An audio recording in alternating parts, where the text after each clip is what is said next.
नमस्कार। ज्ञान सुधा चैनल पर आपका हार्दिक स्वागत और अभिनंदन।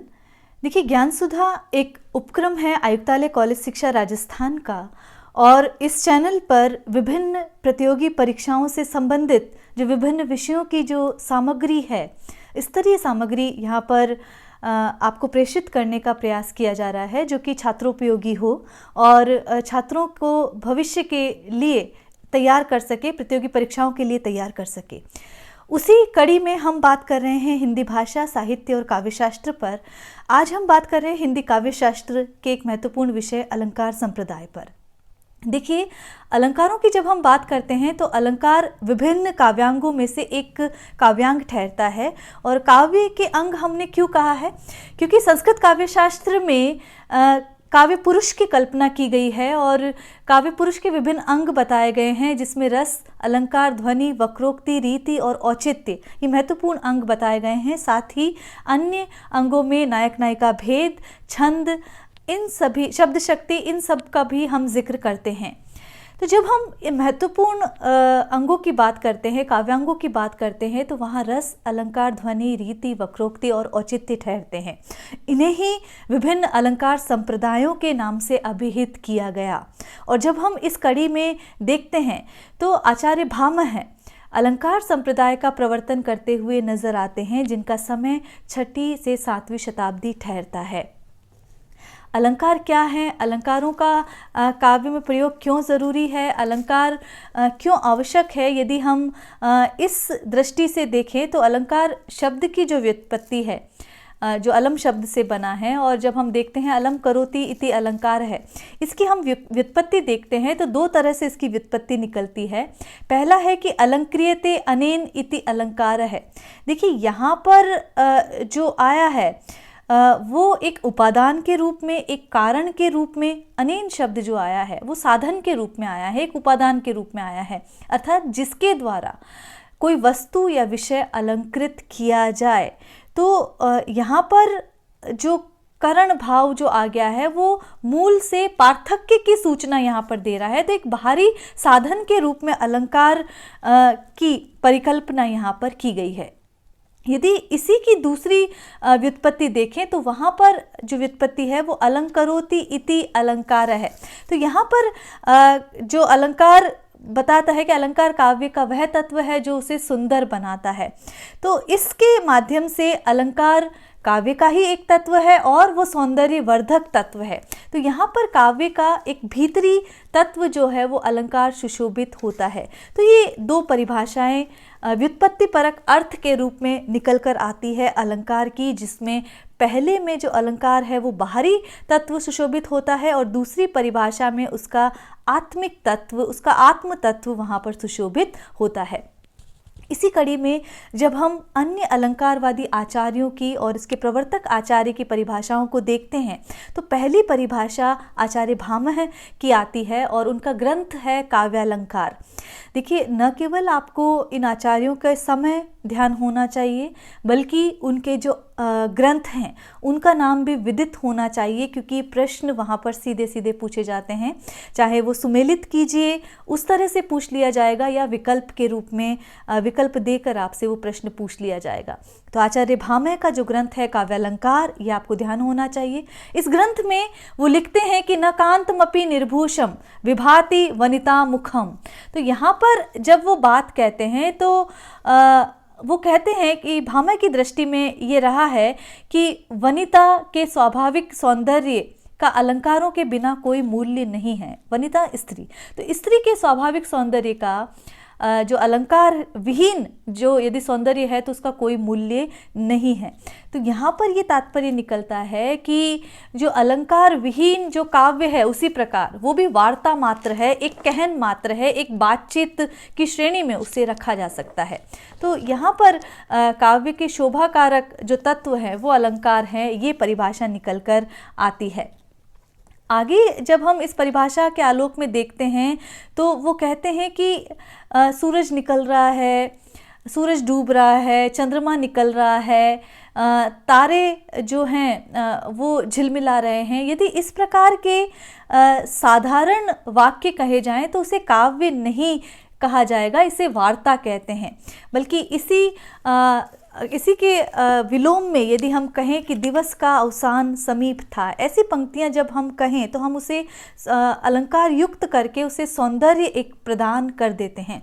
तो ये इस परिभाषा का निचोड़ है कि वो कहते हैं भामह कि जो अलंकार विहीन जो काव्य है वो केवल और केवल वार्ता मात्र है, वो काव्य की श्रेणी में नहीं रखा जा सकता। इसी क्रम में यदि हम देखें इस परिभाषा को, यदि हम और विश्लेषित करें तो भामह जो अलंकार को काव्य का मूल तत्व बताते हैं और इस दृष्टि से वो दो भागों में अनलंकृत कथन और अलंकृत कथन अर्थात काव्य, दो भागों में काव्य को विभाजित करने का प्रयास करते हैं। भामह ये भी कहते हैं कि जो समस्त अलंकारों का जो मूल है वो वक्रोक्ति है। हम आगे जानेंगे कि वो ऐसा क्यों कहते हैं। तो ये मुख्य बातें निकल कर आती है। इसी परिभाषाओं के इसी क्रम में यदि हम देखें तो जो आचार्य दंडी है वो अपने ग्रंथ काव्यादर्श में कहते हैं कि काव्य शोभाकरान धर्मान अलंकारान प्रचक्षते, कि जो काव्य के जो शोभाकारक जो धर्म है, धर्म शब्द यहाँ पर लेकर आए हैं, वो अलंकार है। तो नित्य धर्म की बात करते हैं और काव्य में शोभाकारक धर्म उपस्थित होगा ही होगा और वो अलंकार होगा, ये बात आचार्य दंडी कह देते हैं। इसी तरह जो वामन है, जो रीतिवादी आचार्य हैं, रीति संप्रदाय के प्रवर्तक आचार्य हैं, वो अपने ग्रंथ काव्यालंकार सूत्र वृत्ति में ये कहते हैं कि काव्य शोभाया कर्तारो धर्मः गुणा तदशीय हेतुवस्तु अलंकाराः, कि जो काव्य के जो शोभाकारक जो धर्म हैं वो जो गुण हैं वो अलंकार हैं, जो धर्म है वो गुण है, काव्य की जो शोभाकारक जो धर्म है वो गुण है और उनके सौंदर्य में अतिशय अभिवृद्धि करने वाले जो तत्व है वो अलंकार है। ये बात वो काव्यालंकार सूत्र वृत्ति में वामन कहते हैं। इसी ग्रंथ में वो अलंकारों की और परिभाषा भी देते हैं। ये परिभाषाएं लेना इसलिए ज़रूरी है क्योंकि परीक्षाओं में पूछी जाती है, पूछ लिया जाएगा कि सौंदर्यम अलंकार है किसने कहा है। तो आचार्य वामन ने कहा है यह भी कि जो सौंदर्य प्रदान करता है किसी विषय को वो अलंकार है। इसी तरह वो कहते हैं काव्यम ग्राह्यम अलंकारात, कि अलंकारों से काव्य जो है सुग्राह्य हो जाता है, रसास्वादन की जो प्रवृत्ति है वो उसमें आ जाती है और एक तरह से ग्राह्य हो जाता है। तो ये सारी परिभाषाएं, तीनों परिभाषाएं, चाहे वो कहते हैं कि काव्य शोभाया कर्तारा धर्मा गुणा तदशीय हेतुवस्तु अलंकाराः, या फिर सौंदर्यम अलंकार है कहते हैं, या काव्यम ग्राह्यम अलंकारात कहते हैं। तीनों परिभाषाएं आचार्य वामन ने दी है, ये आपको ध्यान रखना आवश्यक है। इसी तरह जो अग्नि पुराणकार हैं, देखिए स्पष्ट नहीं है, इसलिए अग्नि पुराणकार कई पुस्तकों में कई जो संस्कृत के काव्यशास्त्रीय ग्रंथ हैं, हमें संस्कृत की शरण में जाना पड़ता है क्योंकि जो काव्यशास्त्रीय परंपरा है वो वहीं से आई है। तो जब हम वहाँ देखते हैं तो अग्नि पुराणकार ये नाम मिलता है और वहाँ वो कहते हैं अलंकार रहिता वाणी विधवेव सरस्वती। जिस प्रकार सरस्वती का सौंदर्य शब्दों से है और शब्दों के अभाव में जो सरस्वती है वो अलंकार विहीन हो जाती है, उसी प्रकार जो वाणी है वो अलंकार रहिता जो वाणी है वो भी वैधव्य को प्राप्त होती हुई सी प्रतीत होती है। ये अग्नि पुराणकार वहाँ कहते हैं। कुंतक जो हैं, जो वक्रोक्ति संप्रदाय के प्रवर्तन करते हैं, प्रवर्तक आचार्य कहलाते हैं, वो अपने ग्रंथ वक्रोक्ति काव्य जीवितम, देखिए एक प्रश्न तो यही बनता है कि कुंतक का ग्रंथ क्या है, तो वक्रोक्ति काव्य जीवितम है। इस ग्रंथ में वो कहते हैं वैदग्ध्य भंगी भणेति, कि जो कहन को अनेकानेक तरह से कहने की जो प्रवृत्ति है, विदग्धतापूर्ण तरीके से जो कहने की प्रवृत्ति है, वो अलंकार कहलाती है। इसी तरह आचार्य भोजराज, आचार्य मम्मट कहते हैं अलंकारेर लंकृतम, कि जो अलंकृत करता है वही अलंकार कहलाता है। इसी तरह जो जयदेव हैं वो एक परिभाषा बड़ी प्रखर रूप से वो चंद्रालोक में देते हैं कि अंगीकरोति यह काव्यम शब्दार्था वनलंकृति असो न मन्यते कस्माद अनुष्णमन लंकृति, कि जो ये मानता है, जो काव्य के जो मुख्य धर्म हैं उनमें अलंकारों को यदि रहित मानता है, अलंकारों को उसका लोप करता है, तो वो शायद अग्नि को भी उष्णता से रहित मानते होंगे। ये जयदेव कहते हैं कि जो काव्य को शब्द और अर्थ के अभाव में और अलंकारों के अभाव में मानता है, वो शायद वो व्यक्ति वो अग्नि को भी उष्णता से रहित मानता होगा। तो ये एक महत्वपूर्ण परिभाषा यहाँ पर जयदेव की निकल कर आती है।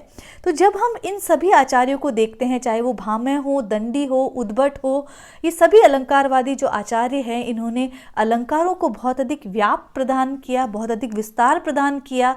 और जब रसवादी आचार्यों ने ये कहा कि यदि अलंकार काव्य की आत्मा है तो रस, भाव और भावाभास, उन स्थितियों का क्या किया जाएगा, तो उन्होंने जो अलंकारवादी आचार्य हुए, उन्होंने अलंकारों में रसवत, प्रियस्वत और ऊर्जस्वत और साथ ही समाहित अलंकार कहकर इस अलंकार को काव्य का अंतर्भूत तत्व, आत्म तत्व वहाँ पर स्वीकार कर लिया। तो ये तो बात आती है परिभाषाओं की, अलंकार की, जिससे संबंधित अनेक प्रश्न पूछे जाते हैं। आगे जो एक महत्वपूर्ण बात आती है कि अलंकार और अलंकार्य क्या है। तो देखिए, जब हम अलंकार की बात कहते हैं तो सीधी सी बात है, अलम करोति इति अलंकार है। जो विषय या काव्य को जो अलंकृत करता है वो अलंकार है। लेकिन अलंकार्य, जिसे अलंकृत किया जाता है, जो वर्ण विषय है, जो कथा वस्तु है, वो अलंकार्य कहलाती है। और जब हम अलंकार और अलंकार्य ये जो दो विभेदीकरण की प्रवृत्ति देखते हैं तो ये ध्वनिवादियों द्वारा प्रारंभ माना जाता है। अब आते हैं हम अलंकार के भेद क्या हैं। देखिए, अलंकार के जो भेद हैं मुख्यतः दो भेद हैं, शब्दगत और अर्थगत। लेकिन कुछ आचार्यों ने शब्दार्थगत एक तीसरा भेद भी माना है। लेकिन जो सर्वमान्य भेद हैं वो दो भेद हैं, शब्दगत और अर्थगत। शब्दगत को ही हम शब्दालंकार कहते हैं। और शब्दालंकारों में वे अलंकार आते हैं कि जब शब्द पर चमत्कार आधृत रहता है और उस शब्द को यदि हटा दिया जाए तो वहाँ पर वो चमत्कार समाप्त हो जाता है। तो शब्द विशेष के रहने पर किसी अलंकार विशेष का चमत्कार यदि बना रहे तो वो शब्दालंकार की श्रेणी में रखा जाएगा। और जैसे ही उस शब्द को वहाँ से हटा दिया जाए, उसके अस्तित्व को नष्ट कर दिया जाए, तो वहाँ शब्दालंकार माना जाएगा। और इसमें अनुप्रास, यमक, श्लेष और वक्रोक्ति, ये चार शब्दालंकार माने गए हैं। ये प्रश्न बनता है, यहाँ पर पूछा जा सकता है कि निम्न में से कौन सा अलंकार शब्दालंकार नहीं है। तो शब्दालंकार में आपको ध्यान रखना है अनुप्रास, यमक, श्लेष और वक्रोक्ति। यमक की बात करेंगे हम आगे, जैसे कि कनक कनकते सोगुनी। तो अगर कनक शब्द के स्थान पर यदि स्वर्ण रख दिया जाए तो सौंदर्य ही समाप्त हो जाएगा कि स्वर्ण कनकते सोगुनी। वहाँ किसी तरह का सौंदर्य नज़र नहीं आएगा और बिहारी का जो चातुर्य है वो धरा रह जाएगा। इसीलिए हम जब शब्दालंकारों की बात करते हैं तो वहाँ पर शब्द विशेष के रहने पर किसी अलंकार विशेष का चमत्कार यदि बना रहे तो वो शब्दालंकार है। इसी में जो दूसरा भेद है वो अर्थालंकार या अर्थगत। तो जिस अलंकार में जो चमत्कार है, जो सौंदर्य है, वो अर्थ पर आधारित रहे और यदि शब्द के स्थान पर उसका पर्याय रख दिया जाए, कोई अन्य शब्द रख दिया जाए, तो भी उसका सौंदर्य समाप्त नहीं हो, तो वो अर्थालंकार की श्रेणी में वो अलंकार आते हैं। समूचे जो सादृश्य मूलक अलंकार है, श्रृंखला मूलक जो अलंकार है, कार्य कारण अलंकार हैं, न्याय मूलक जो अलंकार हैं, गूढ़ार्थ प्रतीति मूलक जो अलंकार है, वो इसी श्रेणी में रखे जाते हैं। मुख्य अलंकारों में उपमा, उत्प्रेक्षा, प्रतीप, रूपक, समासोक्ति, अनियोक्ति, ये सारे जो अलंकार है वो अर्थालंकारों की श्रेणी में रखे जाते हैं। जैसा कि हमने कहा कि जो कुछ आचार्य हैं वो एक तीसरा भेद शब्दार्थगत भी मानते हैं और उनके अनुसार शब्द और अर्थ दोनों पर जब चमत्कार आधृत हो तो वो शब्दार्थगत अलंकार कहलाता है। और इसमें सिर्फ एक अलंकार हम रख सकते हैं, श्लेष, क्योंकि जो श्लेष अलंकार है उसका सौंदर्य शब्दगत भी होता है और अर्थगत भी होता है। जो अधिकांश जो आचार्य हैं वो एक मत से दो ही भेद मानते हैं, शब्दगत और अर्थगत, और आचार्य रुय्यक भी इसी बात का समर्थन करते हैं। तो ये एक बात हुई। आज हम जिस महत्वपूर्ण शब्द अलंकार की बात करने जा रहे हैं वो है अनुप्रास अलंकार, जो कि बहुत ही रोचक तो है ही, साथ ही सर्वाधिक लोकप्रिय भी है, लेकिन बहुत अधिक कई बारी परेशान भी करता है परीक्षाओं में। तो जब हम अनुप्रास अलंकार की बात करते हैं तो अनुप्रास का अर्थ होता है अनुप्र और आस, तो शब्दों को बार बार पास रखना, उनके पीछे पीछे रखना, अर्थात आवृत्ति करना। तो वर्णों का बार बार जो प्रयोग जहाँ पर किया जाए, और अलंकार रूप में यदि हम अनुप्रास की परिभाषा देखें तो जब वर्णों की रसानुकूल बार बार आवृत्ति जहाँ पर होती है वो अनुप्रास अलंकार माना जाता है। तो देखिए, वर्णों की आवृत्ति है लेकिन रसानुकूल होनी चाहिए, रस के अनुकूल होनी चाहिए। ऐसा नहीं हमने कैसे भी बेतरतीब से वर्ण रख दिए। तो वर्ण योजना हो, आवृत्ति हो वर्णों की, लेकिन वो कैसी होनी चाहिए? रसानुकूल। तो यहाँ पर एक परिभाषा जो निकल कर आती है, व्यंजन सम बरु स्वर असम, अनुप्रास अलंकार है कि जिसमें व्यंजनों की आवृत्ति हो, समान वर्णों की आवृत्ति हो, भले ही वहाँ पर जो स्वर है वो विषम हो जाएं, उसका कोई बात नहीं है, लेकिन व्यंजन की आवृत्ति होनी चाहिए, तो वहाँ अनुप्रास अलंकार माना जाएगा। तो जब हम अनुप्रास अलंकार को देखते हैं, अनु, प्र और आस एक ही क्रम से वर्णों का क्रमिक विन्यास, लेकिन रसानुकूल होनी चाहिए, ये बाध्यता यहाँ पर बनी रहेगी। और दूसरी बात, ये जो बाध्यता है, व्यंजन साम्य आवश्यक है, स्वर या वर्तनीगत साम्य आवश्यक नहीं है। वहाँ पर वर्तनी अलग अलग हो सकती है, रस्व ई हो सकता है, दीर्घ ई हो सकता है, रस्व ऊ हो सकता है, दीर्घ ऊ हो सकता है, लेकिन जो वर्ण है, क वर्ण है तो क ही की ही आवृत्ति होनी चाहिए, ये, और वो रसानुकूल होनी चाहिए, ये बाध्यता है। देखिए, अनुप्रास के मोटे तौर पर 5 भेद माने जाते हैं, जो कि आचार्य विश्वनाथ भी करते हैं, और उसमें जब हम देखते हैं तो छेकानुप्रास, वृत्त्यनुप्रास, श्रुत्यनुप्रास, अंत्यानुप्रास और लाटानुप्रास, ये 5 भेद माने जाते हैं। लेकिन कुछ आचार्य अनुप्रास के मोटे तौर पर 2 भेद भी करते हैं, वर्णानुप्रास और लाटानुप्रास। और फिर वर्णानुप्रास में ये सारी बातें, चाहे छेकानुप्रास, वृत्त्यनुप्रास, अंत्यानुप्रास और श्रुत्यनुप्रास, ये रख दिया जाता है, और लाटानुप्रास का एक अलग भेद। बहरहाल हम जो समेकित रूप से अध्ययन करेंगे और 5 मुख्य जो अलंकार हैं, उनका, अनुप्रास अलंकार है, उनका अध्ययन करेंगे। एक जो परिभाषा जो एक सामान्य रूप से पूछ ली जाती है कि अनुप्रास अलंकार क्या है, इसके लक्षण और उदाहरण बताइए। देखिए, जब हम लक्षण बताते हैं तो उसकी नियम बताते हैं कि अनुप्रास अलंकार में क्या होता है, और उदाहरण जब हम उसको उदाहरण से सिद्ध कर रहे हैं तो यही लक्षण और उदाहरण कहलाते हैं। जैसा कि हम बार बार रीतिकाल में बात करते हैं कि रीतिकाल में लक्षण और उदाहरण ग्रंथ लिखे गए। तो जब हम लक्षण की बात करते हैं तो जब किसी छंद की, जब किसी अलंकार की या किसी अन्य काव्यांग की वहाँ नियमावली, सैद्धांतिकी जहाँ बताई जा रही है तो वो लक्षण कहलाता है, और फिर जब उदाहरण उसका दिया जाता है तो वे उदाहरण।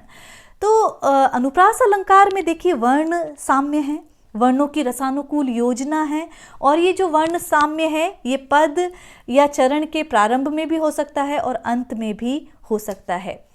तो जब हम देखते हैं, जैसे कि रामचरितमानस में जो दोहा और चौपाई हैं, वो सारे इसके उदाहरण ठहरते हैं अनुप्रास अलंकार के।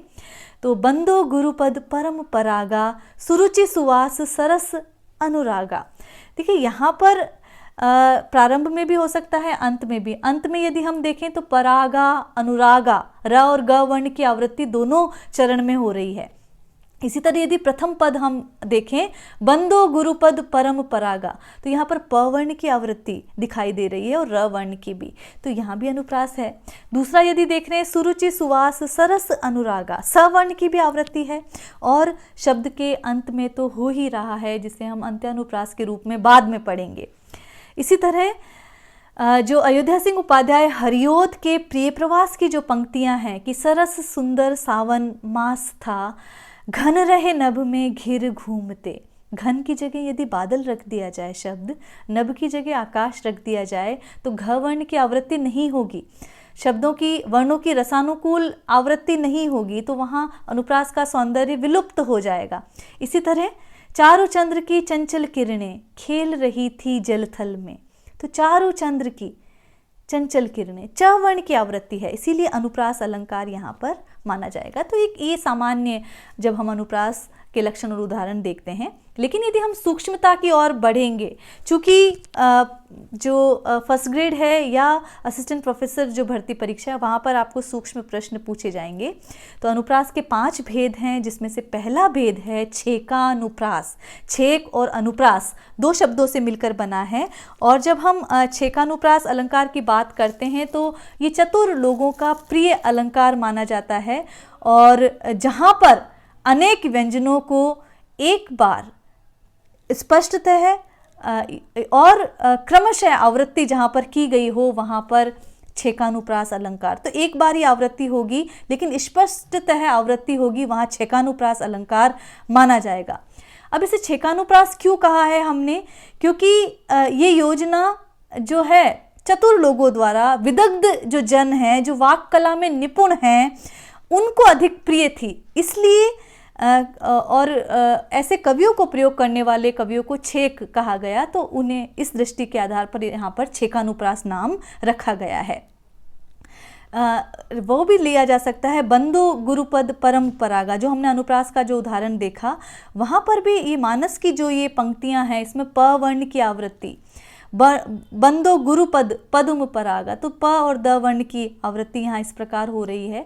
इसी तरह और हम उदाहरण देखें, बिहारी का ये दोहा देख लीजिए, बाल बली सूखी सुखद इही रूखे रुख धाम, फेरी डहडही कीजिए सुरसर सींची घनश्याम। तो देखिए पहला जो चरण है वहाँ बाल बली, ब और ल वर्ण की आवृत्ति हो रही है। अलग अलग अर्थ, शब्द तो अलग अलग बन रहे हैं लेकिन आवृत्ति ब और ल की क्रमिक हो रही है और एक बार हो रही है।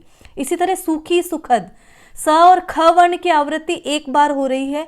अलग शब्द बन रहे हैं लेकिन एक बार निश्चित आवृत्ति हो रही है और अलग शब्द वहाँ पर बन रहा है। इसी तरह रूखे रुख, और इसी तरह सुरसर, ये जो शब्द लिया जा रहा है तो ये यहाँ पर निरंतर ब ल स ख और र वर्ण की जो आवृत्ति है वो यहाँ पर देखी जा रही है, इसलिए छेकानुप्रास अलंकार माना जाएगा। और ये जो आवृत्ति है ये इस पद को, दोहे को या रामचरितमानस की अर्दालियों को वो सुग्राह्य बना देती है, उसमें एक चमत्कार की सृष्टि कर देती है, इसलिए इसे एक महत्वपूर्ण अलंकार भेद माना गया है छेकानुप्रास को अनुप्रास का।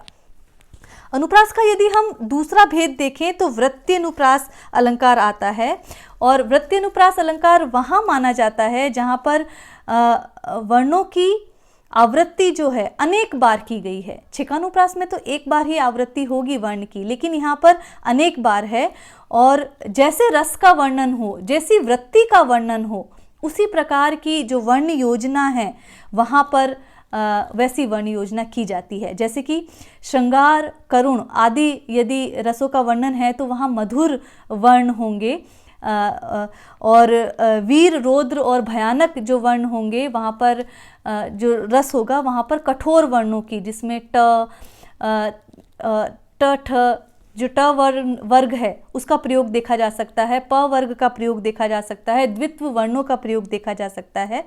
तो इस प्रकार की योजना वहाँ पर रहेगी। तो यहाँ पर यदि हम देखें तो वृत्ति के 3 भेद भी माने गए हैं, उपनागरिका, परुषा और कोमला।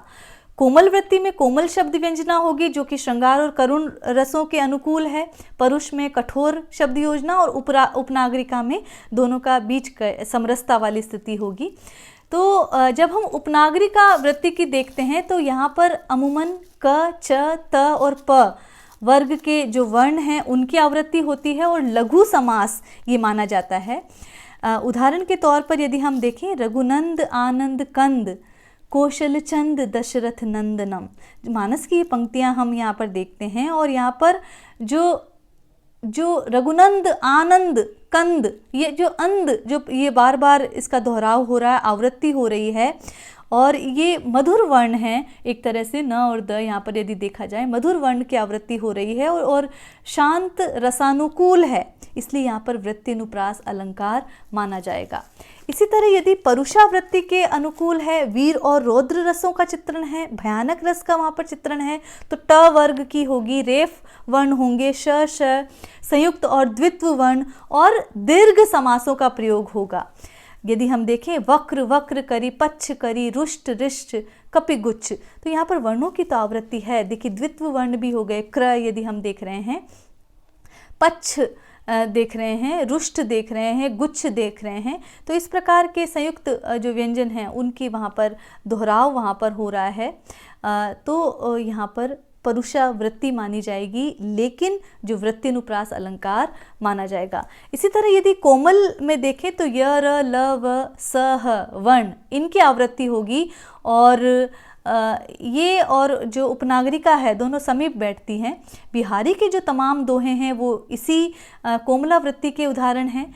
रस सिंगार मंजनु किए, कंजनु भंजनु देन, अंजनु रंजनु हूँ बुना, खंजनु गंजनु नैन। तो ज और न वर्ण की आवृत्ति हो रही है, यहाँ पर न वर्ण की आवृत्ति हो रही है। तो ये सारे जो व्यंजन की आवृत्ति है वो रस योजना के तहत यहाँ पर की जा रही है, समास के आधार पर वहाँ पर की जा रही है, वृत्तियों के आधार पर की जा रही है, इसलिए वृत्ति अनुप्रास अलंकार यहाँ पर माना जाएगा।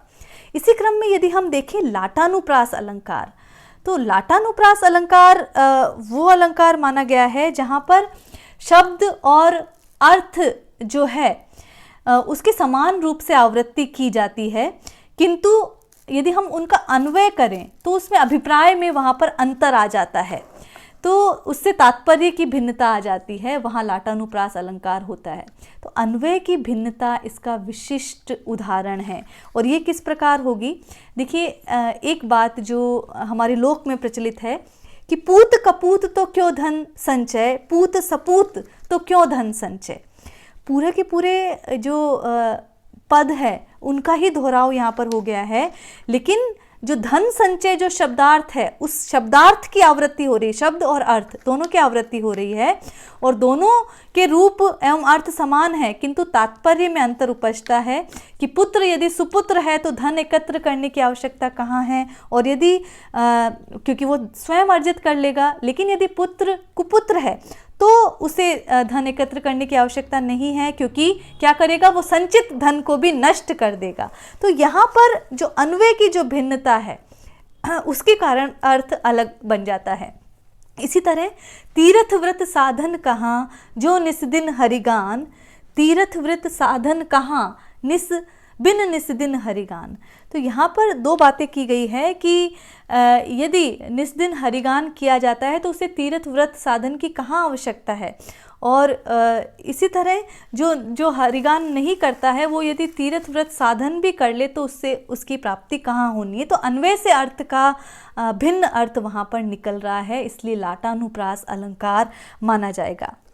देखिए श्रुत्यनुप्रास अलंकार अनुप्रास का एक भेद है, और जैसे कि जब हम वर्ण विभाजन पढ़ते हैं, वर्णों का उच्चारण स्थान पढ़ते हैं, तो हमें पता है कि जो हिंदी की जो वर्ण योजना है वो यदि मुख विवर के हिसाब से देखें, एक पूरे मुख विवर में देखें तो अलग अलग स्थानों से उच्चरित होते हैं।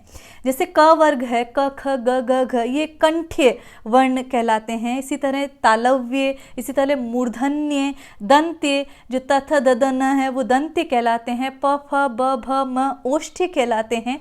तो एक ही स्थान से उच्चरित होने वाले जो वर्ण हैं उनकी यदि आवृत्ति हो रही है, ऐसे वर्णों की आवृत्ति हो रही है, और उससे एक श्रवणजन्य, एक कर्ण जो प्रिय आनंद यदि वहाँ पर अनुभूत हो रहा है तो वहाँ श्रुत्यनुप्रास अलंकार माना जाएगा। तो यहाँ पर एक ही उच्चारण स्थल से उच्चरित होना आवश्यक है। तो देखिए दिनांत था थे दिननाथ डूब थे, दिनांत था थे दिननाथ डूबते। तो यहाँ पर त थ द ध न, त जो वर्ग है, आपको फिर से एक बार वर्णों की तरफ लौटना होगा। जब हम त वर्ण की बात करते हैं तो उसमें 5 वर्ण हैं, जिसमें त, थ, द, ध और न इस तरह हैं। तो ये जब हम पढ़ रहे हैं उदाहरण दिनांत था थे दिननाथ डूबते, तो देखिए पूरा त वर्ग यहाँ पर उसकी आवृत्ति हो रही है, इसलिए श्रुत्यनुप्रास अलंकार माना जाएगा। वर्णों की योजना तो है, लेकिन एक ही उच्चारण स्थल से उच्चरित होने वाले वर्णों की आवृत्ति यहाँ पर हो रही है, इसलिए श्रुत्यनुप्रास अलंकार माना जाएगा। इसी तरह तुलसीदास सीदत निस्दिन देखत तुम्हारी निठुराई, तो सी द त, यहाँ पर भी यदि हम देखें तो त वर्ग की जो आवृत्ति है वो यहाँ पर बार बार हो रही है। तो ये इसी तरह सरस सुंदर सावन मास था, हालांकि वहाँ तो स वर्ण की आवृत्ति है, लेकिन यहाँ पर यदि हम देख रहे हैं तो पूरा जो एक वर्ग की जहाँ पर आवृत्ति हो जाए वहाँ पर श्रुत्यनुप्रास अलंकार माना जाएगा, और वो जो वर्ण हैं वो एक ही स्थान से उच्चरित होने वाले वो वर्ण होने चाहिए। इसी तरह जो अंत्यानुप्रास अंत है अलंकार है, तो जहाँ पर जो पादांत में आ जाए, हर पद के अंत में सभी जो शब्दों का या वर्णों का वहाँ पर आवृत्ति, समान व्यंजनों की आवृत्ति वहाँ पर हो, तो वो अंत्यानुप्रास अलंकार माना जाता है। तो यदि हिंदी भाषा में देखें तो ऐसे पदों को तुकांत पद कहा जाता है, जिसमें जो अंतिम पद है, अंतिम जो चरण है, अंतिम जो शब्द है, वहाँ पर वर्णों की आवृत्ति होती है। चूँकि ये जो आवृत्ति किसी चरण के अंत में हो रही है, किसी पाद के अंत में हो रही है, किसी पद के अंत में हो रही है, इसीलिए इसे क्या कहा जाएगा, अंत्यानुप्रास अलंकार माना जाता है। जैसे कि धीरज धर्म मित्र अरु नारी, आपद काल परखिए चारी, तो नारी चारी, र वर्ण की आवृत्ति। तो यहाँ पर एक बात आप सदैव ध्यान रखिए कि दोहा और चौपाई जैसे जो छंद हैं उनमें सदैव अंत्यानुप्रास अलंकार माना जाएगा। आप आंख मूंद कर वहाँ पर इसे अंत्यानुप्रास अलंकार को चुन सकते हैं, क्योंकि और कोई अलंकार ऐसा नहीं है कि केवल और केवल एक ही अलंकार किसी एक छंद में या एक पद में पाया जाएगा। बहुत सारे अलंकारों का प्रयोग हो सकता है, लेकिन यदि दोहा और चौपाई वहाँ पर हैं तो अन्य अलंकारों के साथ ये अंत्यानुप्रास अलंकार तो आप आंख मूंद कर लिख ही सकते हैं। मानस का ही पद ले लीजिए, कंकन किंकिनी नुपर धुनि सुनी, कहत लखन सन नाम राम हृदय गुनी। तो वहाँ पर जो बात यहाँ पर सीता और राम की जा रही है, लेकिन हम उसमें नहीं जाते हैं अर्थ में। सुनी और गुनी, जो अंतिम जो शब्द है वहाँ पर न वर्ण की जो आवृत्ति है वो अंत्यानुप्रास अलंकार के कारण देखी जा सकती है। तो ये हमने अनुप्रास अलंकार की बात की, और जब हम अनुप्रास अलंकार को देखते हैं तो वो काव्य का एक महत्वपूर्ण जो चमत्कार उत्पन्न करने वाला जो अलंकार है, जब से सरल है लेकिन अपने भेदों के कारण उतना ही महत्वपूर्ण भी बन जाता है। जो दूसरे हम चूँकि शब्दालंकारों को आज हम ले रहे हैं, तो दूसरे शब्दालंकारों की बात करें तो वहाँ पर यमक अलंकार महत्वपूर्ण शब्दालंकारों के रूप में जाना जाता है। और यहाँ पर जो सार्थक शब्द लेकिन जो भिन्नार्थक होंगे, उन वर्ण समुदाय या शब्दों की एक से अधिक बार आवृत्ति होती है। ये यमक अलंकार का जो महत्वपूर्ण लक्षण है वो ठहरता है। देखिए, यमक शब्द का अर्थ जहाँ युग्म, जहाँ पेयर, जहाँ जोड़ा है, जो दो के रूप में उपस्थित है, जो सहचर है, उन शब्दों के रूप में यमक का अर्थ लिया जाता है। तो इस अलंकार में क्या होगा, शब्द युग्म की प्रधानता होती है, और इस युग्म में जो प्रत्येक शब्द का जो अर्थ होगा वो प्रसंगवश उसमें अंतर वहाँ पर दिखाई देगा। तो यमक अलंकार के बारे में एक प्रश्न ये भी बनता है कि यमक अलंकार उन 4 अलंकारों में समावेशित है जिसका सर्वप्रथम उल्लेख भरत अपने ग्रंथ नाट्यशास्त्र में करते हैं। तो ये प्रश्न भी यहाँ पर बनता है, और यहाँ पर शब्द युग्म की प्रधानता होगी। शब्द युग्म ज़रूर होंगे लेकिन उनका अर्थ वैभिन्न होगा, प्रसंग के अनुकूल, प्रसंगानुसार वहाँ पर अर्थ की विविधता वहाँ पर दिखाई देगी। तो यमक अलंकार की बात हम कर रहे हैं, तो उदाहरण देखते हैं बिहारी के ही दोहे का कि वर जीते सर मैन के, ऐसे देखे मैन, हरिनी के नैनानुते, हरिनी के ये नैन। तो यहाँ पर देखिए मैन जो शब्द आया है, वर जीते सर मैन के, ऐसे देखे मैं न। तो यहाँ पर यदि हम देखें तो ये जो मैन शब्द आया है और साथ ही मैं न, यहाँ पर सभंग और अभंग के रूप में हम देख सकते हैं। तो ये जो आवृत्ति हो रही है, और साथ ही हरिनी के और हरिनी के ये जो शब्द हैं, यहाँ पर यदि हम देखें तो सभंग यमक यहाँ पर देखा जा रहा है, जिसमें मैन का अर्थ है कामदेव, और मैन है जब हम देखते हैं तो मैंने नहीं। हरिनी के तो जो मृगी है उसके नैनों से भी जो ये नेत्र हरिनी के, हे हरि, हे कृष्ण, ये जो नेत्र हैं, जो नायिका के जो नेत्र हैं, ऐसे जो कामदेव को भी जीत ले ऐसे नेत्रों को मैंने नहीं देखा है। तो मृगी के नेत्रों से भी सुंदर हे हरि ये नायिका के नेत्र यहाँ पर ठहरते हैं। तो ये यमक का उदाहरण यहाँ पर हम देख रहे हैं। जब हम भूषण का काव्य पढ़ते हैं तो वहाँ पर भी यमक की छटा स्पष्ट परिलक्षित होती है और वो कहते हैं, ऊंचे घोर मंदिर के अंदर रहन वारी, ऊंचे घोर मंदिर के अंदर रहाती है। तो जब हम मंदिर शब्द देख रहे हैं तो यहाँ मंदिर जो पहले पद में जो मंदिर शब्द आया है उसका अर्थ है महल, कि ऊंचे, वो रानियाँ जो कभी बड़े बड़े महलों में रहा करती है, ऊंचे घोर मंदिर के अंदर रहाती हैं। वो अब किसी वन के अंदर, किसी निर्जन वन के अंदर रहती हुई घूमती है। इसी तरह और है, बहुत सारे उदाहरण है वहाँ। 3 बैर खाती थी वे 3 बैर खाती हैं, कि जो रानियाँ विलासपूर्ण जीवन जब जीती थी तो 3 बार भोजन किया करती थी, वो अब केवल 3 बैर खाकर जीवन निर्वाह किया करती है। इसी तरह मूर्ति मधुर मनोहर देखी, भयहु विदेह विदेह विसेखी। विदेह जो देह में रहते हुए भी जिन्होंने देह का परित्याग कर दिया है, तो एक महाराजा जनक को भी उपमा दी गई है। और विदेह का मतलब है देह की सुध बुध भूल जाना। तो जैसे ही मूर्ति मधुर मनोहर देखी, जैसे ही जनक ने राम की मनोहर मूर्ति देखी, वो अपने शरीर की सुध बुध वहाँ पर भूल गए। ये अर्थ है। तो यमक अलंकार है। एक महत्वपूर्ण और दोहा है ही, कनक कनकते सो गुनी मादकता अधिकाय, यही खाए बोराए जग वही पाए बोराए। तो यहाँ पर कनक शब्द जो है, एक का मतलब है स्वर्ण, दूसरे का मतलब धतूरा है। एक को यदि बहुत अधिक प्राप्त कर लेता है तो भी व्यक्ति बोरा जाता है, उसमें अहंकार आ जाता है। और यदि धतूरे का भी अत्यधिक सेवन कर लेता है तो वहाँ पर भी वो व्यक्ति अपनी सुध-बुध भुला बैठता है।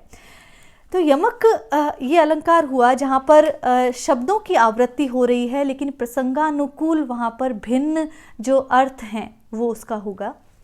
ये जितने भी हमने उदाहरण देखे उस आधार पर यदि हम देखें तो यमक अलंकार के 2 भेद मिलते हैं। अभंग यमक, जहाँ पर पूरे शब्द की आवृत्ति होगी वहाँ अभंग यमक माना जाएगा। पूर्ण शब्द की आवृत्ति, जैसे कनक कनकते सोगुनी, पूरा शब्द वहाँ पर आवृत्ति हो रही है, उसे तोड़ा नहीं गया है। लेकिन सभंग यमक, जब पूरे शब्द की आवृत्ति ना होकर उस शब्द का कुछ अंश ही पुनः प्रयुक्त हो, अथवा जब शब्द को तोड़कर उसका अर्थ किया जाता है, वहाँ सभंग यमक, शब्द को तोड़ा जा रहा है। देखिए हमने ये जो उदाहरण देखा था, वर जीते सरमैन के ऐसे देखे मैंने, जो कि कामदेव को भी जीत ले ऐसे नेत्र मैंने नहीं देखे हैं।